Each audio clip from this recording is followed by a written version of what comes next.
Di sebuah hutan yang rindang, ketika matahari mulai terbit dan embun masih menempel di dedaunan, seekor anak kijang baru lahir.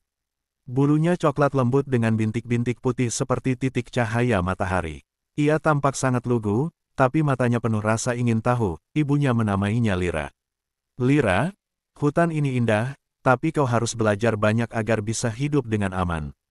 Hari pertama, Lira hanya berjalan dekat ibunya. Dia belajar mencicipi rumput muda, mendengarkan suara burung, dan mengenali bau tanah basah setelah hujan. Tapi Lira punya sifat berbeda, yaitu ingin tahu yang besar.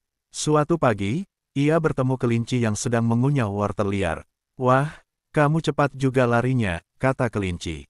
"Aku sedang belajar," jawab Lira dengan senyum malu. "Kalau begitu, besok kita lomba lari," tantang kelinci. Esok harinya, mereka berlari di padang rumput.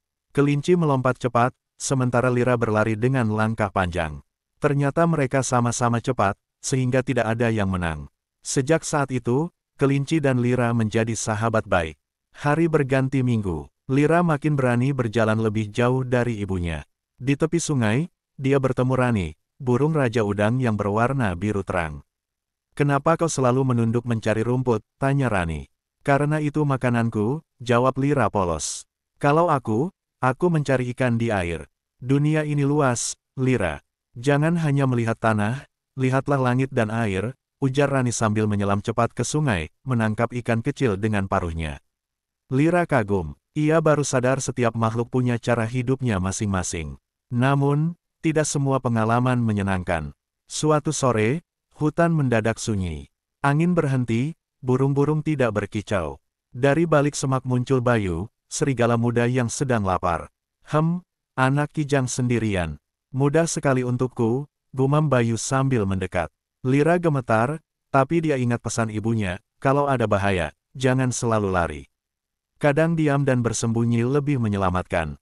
Cepat-cepat ia masuk ke dalam semak tebal. Tubuh mungilnya menyatu dengan dedaunan. Bintik-bintik putih di punggungnya membuatnya sulit terlihat. Serigala itu mengendus-endus, tapi tidak menemukannya dan akhirnya pergi. Lira menarik napas lega. Dari situ dia belajar bahwa keberanian bukan hanya berlari, tapi tahu kapan harus tenang. Ketika malam tiba, Lira kembali ke sisi ibunya. Ia menceritakan semua pengalamannya tentang kelinci, Rani si burung raja udang, dan hampir bertemu serigala. Sang ibu tersenyum sambil membelai kepalanya. "Kau sudah belajar banyak hari ini, Lira. Hutan ini penuh keajaiban, dan kau adalah bagian darinya. Ingatlah selalu, gunakan kakimu untuk berlari, telingamu untuk mendengar, dan hatimu untuk bijaksana." Lira menutup mata di pelukan ibunya. Angin malam berhembus lembut, daun-daun bergemerisik, seolah hutan ikut bernyanyi menidurkan anak kijang kecil tersebut. Dan sejak malam itu, Lira tidak hanya menjadi anak kijang yang lugu, tetapi menjadi kijang kecil yang berani, cerdas, dan penuh rasa ingin tahu.